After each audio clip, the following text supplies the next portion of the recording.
Student I am from Sharda Sanskar school. बच्चों, आज मैं आपको कक्षा चौथी का पाठ 7 पढ़ाने वाली हूँ, जिसमें हम एक कहानी पढ़ने वाले हैं बच्चों। और कहानी का नाम क्या है?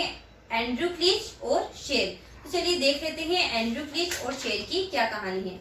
बहुत समय पहले रोम में गुलामी की प्रथा थी। कहाँ की बात हो रही है बच्चों? रोम की बात हो रही है। वहाँ क्या थी? गुलामी की प्रथा थी, मतलब कि लोग अंग्रेजों के गुलाम हुआ करते थे।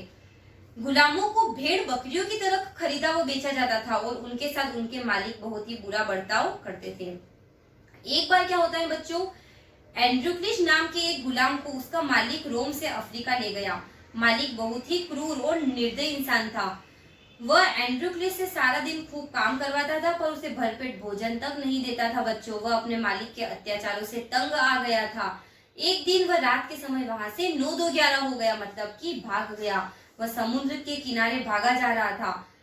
उसे लगता था कि इस तरह वह रोम पहुंच जाएगा, पर रात के अंधेरे में रास्ता भटक गया और एक घने जंगल में पहुंच गया।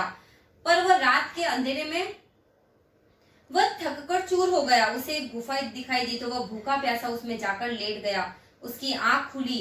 एकाएक उसे एक जोरदार दहाड़ सुनाई दी। उसने देखा कि गुफा के द्वार पर एक शेर खड़ा है। वह समझ गया कि अब उसके मरने का समय आ गया। उसके हाथ पैर फूल गए बच्चों। शेर खड़ा खड़ा बार बार अपना पंजा चाट रहा था। एंड्रूक्लिस को लगा शेर के पंजे में जरूर कोई तकलीफ है, तो वह हिम्मत करके आगे बढ़ा और उसने शेर का पंजा अपने हाथ में लेकर देखा तो पंजे से खून बह रहा था बच्चों। उसने एक बड़ा सा कांटा चुभा हुआ था, तो एंड्रूक्लिस ने कांटा निकाला और उसका घाव थोड़ी देर तक दबा के रखा। उधर एंड्रूक्लिस के मालिक ने उसे पकड़ने के लिए सिपाही भेजे, तो एंड्रूक्लिस सिपाही के हाथ न लग पाया। वह उसे पकड़कर अफ्रीका ले गए। उन्होंने उसे पकड़ लिया था और वो अफ्रीका लेकर चले गए। वहां उसे मौत की सजा दी गई बच्चों।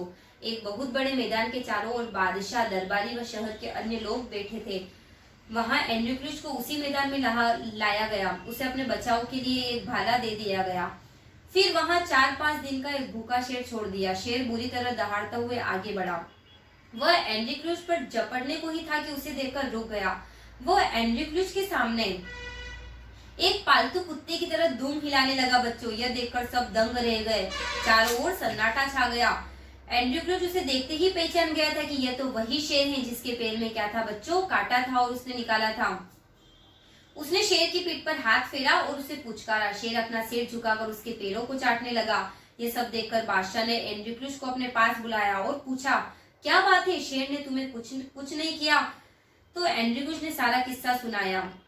शेर और एंड्रूक्लिस का पूरा किस्सा सुनकर बादशाह हैरान हो गए बच्चों। मनुष्य और जानवर के इस अद्भुत प्रेम ने उसे भीतर तक झकझोर दिया। उसने एंड्रूक्लिस को आजाद कर दिया और वह शेर भी उसे सौंप दिया। अब दोनों मित्र स्वतंत्र थे बच्चों। हमें हमेशा दूसरों की मदद करनी चाहिए। आज अगर आप किसी की सहायता करते हो तो वो हमेशा बच्चों किसी न किसी रूप में आपकी मदद जरूर करेगा। Thank you so much.